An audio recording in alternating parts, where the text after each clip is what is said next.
adalah yang munafik. Farisi itu munafik, melihat kekurangan orang hebat, tapi ketika ditegur dia kekurangannya tidak siap. Perang terjadi. Ahli Taurat itu tahu firman tapi tidak ada melakukan. Ini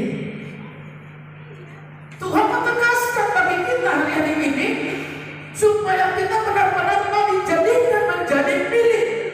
Sesungguhnya milik kerajaan Allah supaya kita menjadi warga kerajaan surga.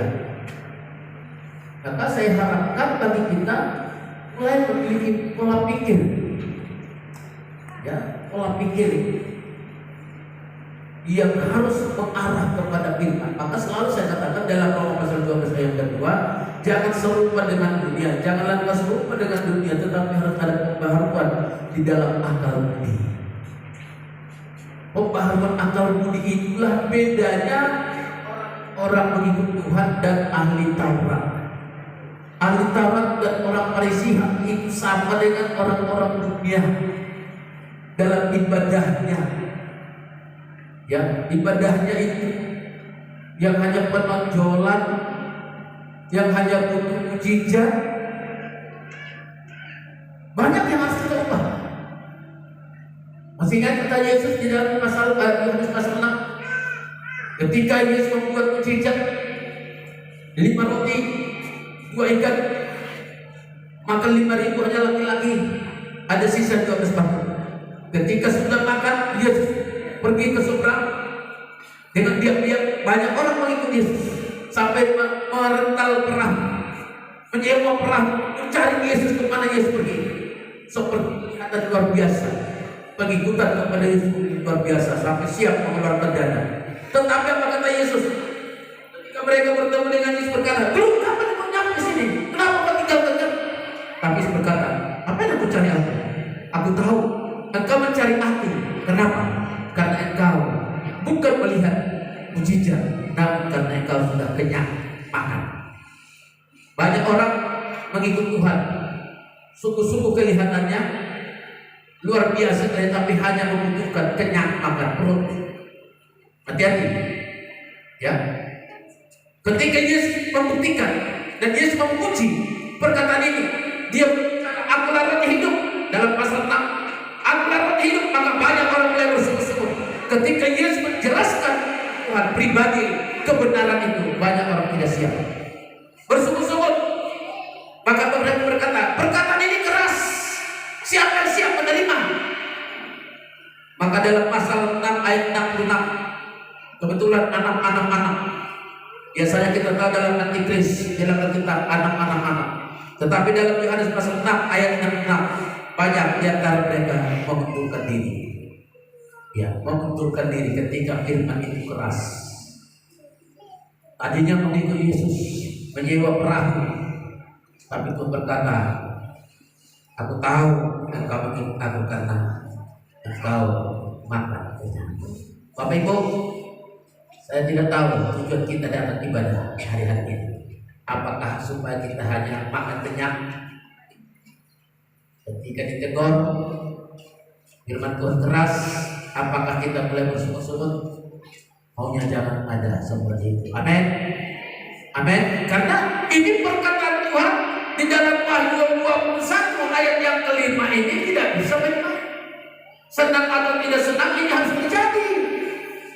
Mau tidak mau kita harus dikerjakan. Kalau mau selamat kerjakan, tidak mau selamat ya nggak usah. Itu aja. Karena perkataan ini dari tahta. Kecuali kalau perkataan dari hamba Tuhan, mungkin dari nabi, masih pentingkan ini dari tahta itu loh.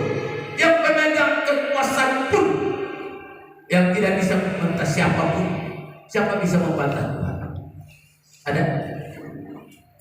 Ada yang bisa membantah Tuhan? Dalam Alkitab, siapa penasihatnya? Gak ada.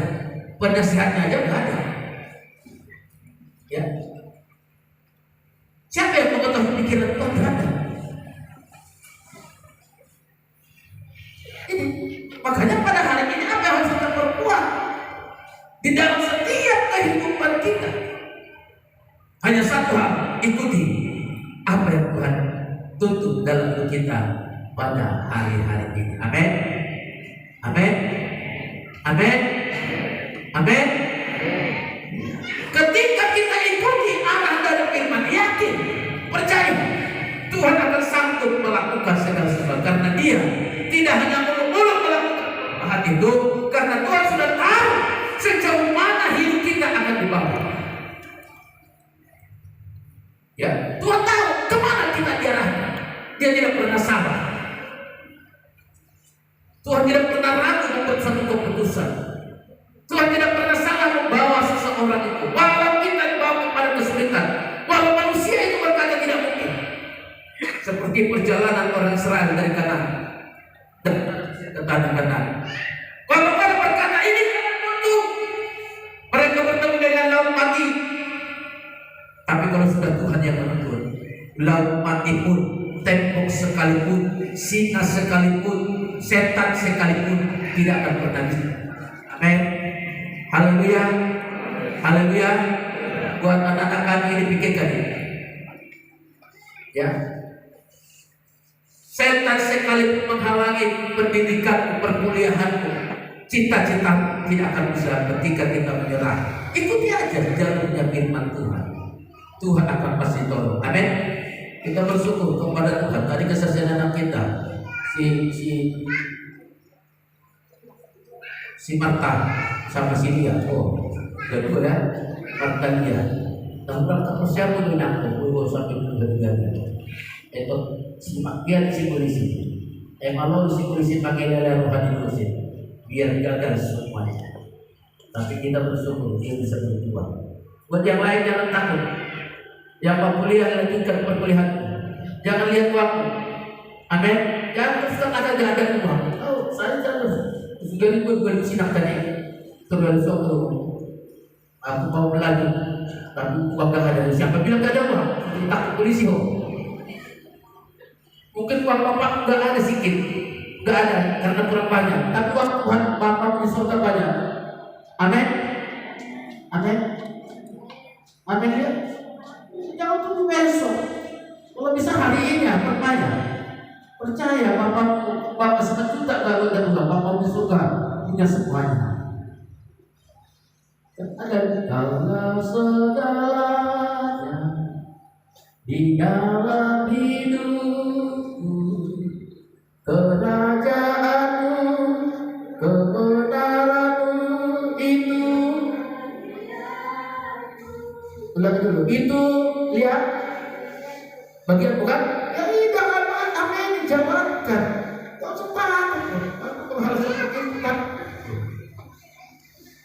Kalau kita bilang saya selalu katakan kemarin rencanakan ke dia situ tanggal 5. Kita dulu Pak ini ada kesibukan, kemarin nanti dia kesibukan tahun lalu. Kenapa buat sibuk sampai ini? Karena nggak ada uang kan.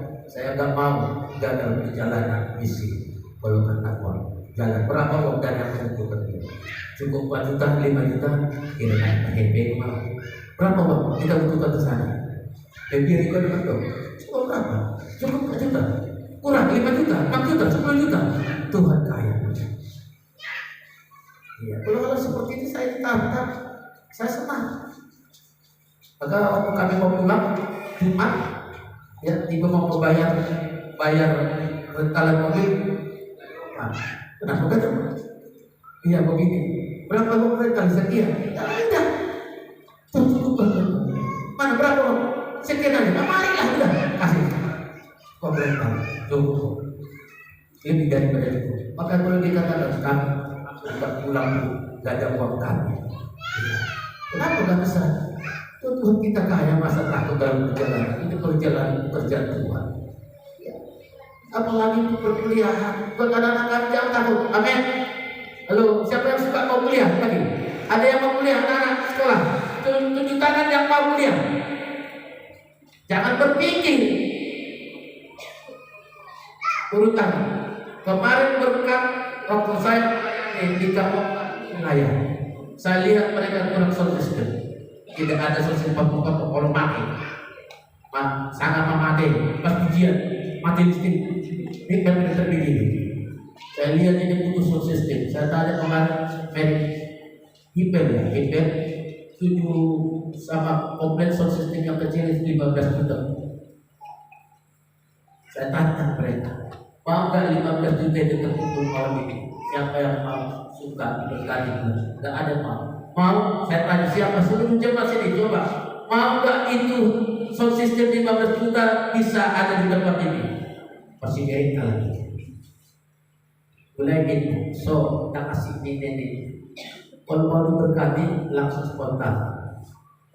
Mau diberkati kalau percaya kepada Tuhan, mau diberkati tunjuk tangan. Maka enggak. Oleh kau mau diberkati kau berhasil pendidikan. Ketika ditantang kau, disitulah nilai iman kita. Aku sangat pakai pikiran dan jadi nama Tuhan. Dan jadi, ya. Kalau kita andalkan pikiran kita terjadi, makanya banyak orang tidak mampu melakukan firman. Makanya ketika hartanya nanti sawit itu sudah berbuah, apakah setia mengembalikan milik Tuhan katanya. Ketika sudah buah sawit kelihatan cantik, itu berapa ton, sekian ton, mulai jalan pikiran. Ternyata bukan Tuhan. Kalau mau patok hari sekian, hari 3.000, sampai 2 juta, dan 1.200.000. Ada pemilik pakor, tutup panau, tutup pot, tak ada benda. Berjalan pikiran, maka banyak kita gagal melakukan firman. Jangan pakai pikiran melakukan firman. Amin. Andalkan lagi amak dan kedua. Kalau kamu sudah melakukan 3 tahun naik ulang tahun kas, ulang tahun. Itu yang menitata. Wah, pasrah itu mustahil lawan dan mufadah ayatnya. Itu berusaha pertama dapat. Ayat Muhammad yang datang jalan di ulang tahun pasti. Jadi kalau ada persiapan di sini, karena baru umat tadi, kita harus lihat kenapa? Karena Tuhan menantang di dalam Matius 5 ayat 20 tadi katakan di agama kita harus lebih benar dari keagamaan ahli Taurat. Ahli Taurat ngomong hebat, ngomong luar biasa, perkataannya luar biasa, tapi perbuatan tidak ada. Ya, saya katakan kemarin, terima kasih atas dua-duanya dari sidang jemaat dan dukungan dana yang juga mengambil bagian pendanaan, ya, yang kami pergunakan di sana. Walau kehidupannya, saya tanya kawan-kawan, buka panggil aku ibu tadi, gimana mau ibu bahasa, apalagi bahasanya semua di sana. Ada orang biasa ini, ada 4 kabupaten, masih 2 yang menjalani dia separan belum masuk. Ya, tapi saya lihat betapa luar biasanya Tuhan membela dan menolong. Makanya kita tetap berdoa. Makanya kata tahu dia tahu. Makanya Pak Delia ngomong bahasa dia, mereka ngomong bahasa dia, saya tahu diam-diam pegang aku. Ditolak bertusi bahasa kita ada seperti mengajari mengerti bahasa itu hampir 10 bahasa. Sama seperti saat saya 2016 di Kalimantan bahasa Dayak, saya tinggal di rumah orang Dayak, ya, suami istri Dayak, lingkungan Dayak. Jangan ada ini masih penting. Saya katakan kepada kalian masih penting apa jadi masih terjemah. Aku ikut di Kalimantan asli bahasa Dayak, tapi saya dukung. Saya tidak berlobby, saya sahabat dengan mereka. Mereka menggunakan bahasa Dayaknya. Sepertinya Roh itu memberikan pemahaman bagi saya. Itu biasa bahasanya, baru sempat. Hanya ketika mereka baca bahasa Nias, sampai jam 11 malam kan, saya ngerti. Mereka kadang pakai bahasa yang halus pun, beda bahasanya sampai ke teluk dalam. Makanya kita berdoa, ya, kalau ada yang ilmu nanti kita nggak bisa sekali ke sana, karena ada sudah mungkin hari Kamis malam Pak Deli sudah buat siaran langsung, ya, video khotbah dia dari sini ke sana. Kita sudah membuka pelayanan. Kita menunggu waktu, kalau Tuhan izinkan itu nanti Ya, kita sudah mulai buat pendekatan. Kalau Tuhan izinkan tidak sulit untuk 7-8 gereja akan bergabung. GPD kita sudah proklamasikan GPD. Ini pekerjaan kalau bagi ini saya katakan, kalau orang katakan pekerjaan kita ini, perbuatan kita adalah perbuatan yang sia-sia. Saya sangat membutuhkan dana hari ini untuk anak sekolah, membutuhkan dana. Tinggalkan pelayan seperti tidak ada pelayanan, tapi karena pekerjaan Tuhan kita bisa berbuat semua. Kalau kita pakai pikiran, tidak akan pernah jalan dan pernah jalan. Makanya kita berdoa, jangan pakai pikiran kita dalam hidup Tuhan. Kalau hanya kita seperti ahli barat, ketika kita sakit, ketika kita banyak masalah dalam keluarga, kalau kita Tuhan, ada waktu sholat kita dikira Tuhan, itu bahaya. Bukan itu yang Tuhan berubah. Amin. Amin. Bagaimana kita mendapatkan sekarang persoalannya?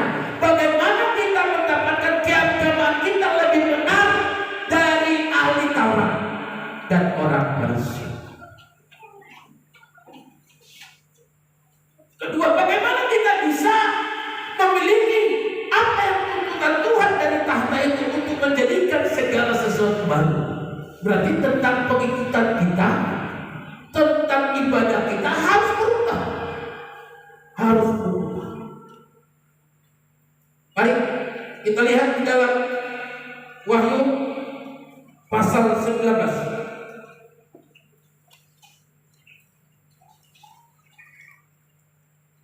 Pasal 22, pasal 22, Wahyu 22 ayat 14. Wahyu 22 ayat 14. Mari. Demikian firman Tuhan, berbahagialah mereka yang membasuh jubahnya, mereka akan memperoleh hak atas pohon-pohon kehidupan dan masuk melalui pintu-pintu gerbang ke dalam kota ini. Perhatikan, di dalam Wahyu dikatakan berbahagia mereka yang membasuh jubah, mereka akan memperoleh hak atas pohon-pohon kehidupan dan masuk melalui pintu-pintu gerbang ke dalam kota ini. Berarti bagaimana kita dapat tadi berbicara pada hari ini adalah tentang jubah. Untuk bisa di dalam hidup kita mendapatkan hak penuh di dalam kerajaan surga, supaya kita bisa juga hidup ini diubah seperti yang Tuhan kehendaki. Kita harus berbicara tentang jubah. Jubah harus dibasuh kembali. Jubah itu adalah pelayanan. Jubah adalah karakter hidup ibadah kita. Jubah harus dibasuh, pelayanan harus disucikan, dibaharui, karakter kita harus dibaharui. Ini jubah. Jubah adalah perbuatan-perbuatan yang baik. Di dalam Wahyu 19 dikatakan ya, jubah adalah perbuatan yang baik. Pasal 11, coba cek coba. Coba kita lihat. Baik. Wahyu 19 ayat 8. Ya. Dan kepadanya dikaruniakan supaya memakai kain lenan halus yang berkilau-kilauan dan yang putih bersih. Lenan halus itu adalah perbuatan-perbuatan yang benar dari orang-orang kudus. Ya, lenan halus itulah yang dipintal. Lenan halus dipintal menjadi jubah bagi pelayan-pelayan. Lenan halus itu dipintal menjadi sebuah jubah yang dipakai. Makanya jubah itu adalah pelayanan. Lenan halus adalah perbuatan yang benar. Amin. Makanya Tuhan menuntut dalam hidup kita diawali dari perbuatan yang benar dan pelayanan yang benar. Maka berbicara tentang jubah, Tuhan rindu jubah kita harus dibasuh. Dalam Wahyu 22 tadi, orang yang membasuh jubahnya mendapatkan hak penuh masuk ke kota itu untuk menikmati pohon kehidupan. Ingat, di dalam Kejadian pasal yang pertama, Tuhan memberikan 2 pohon larangan. Pohon pengetahuan yang baik dan yang jahat, dan kedua, pohon kehidupan yang dilanggar oleh Adam dan Hawa pengetahuan yang baik dan benar. Itulah yang dimakan. Tetapi ada satu lagi pohon yang tidak dijamah ketika itu, adalah pohon kehidupan. Maka di dalam Kejadian pasal yang ketiga, bahwa Allah menjaga pohon kehidupan ini dengan api yang menyala-nyala dan pedang yang menyambar-nyambar, supaya mereka tidak menjamah pohon kehidupan. Ketika mereka bisa memakan pohon kehidupan, maka kekallah dosa itu tidak bisa diampuni. Dan pohon kehidupan itulah yang mau diberikan bagi kita hari-hari ini. Pohon kehidupan. Untuk mendapatkan pohon kehidupan ini tidak gampang. Harus memiliki jubah pelayanan yang dibasuh. Bukan jubah yang lama, tapi jubah yang sudah dibasuh. Artinya dibasuh, sudah dibersihkan, sudah dicuci. Amin. Harus mau sistem ibadah juga harus dibaharui, sistem perbuatan kita juga harus dibaharui. Lihat kenapa bisa Samuel dipakai Tuhan. Jadi harus kita lihat kenapa bisa Samuel dipakai Tuhan. Ini harus kita perhatikan. Coba di dalam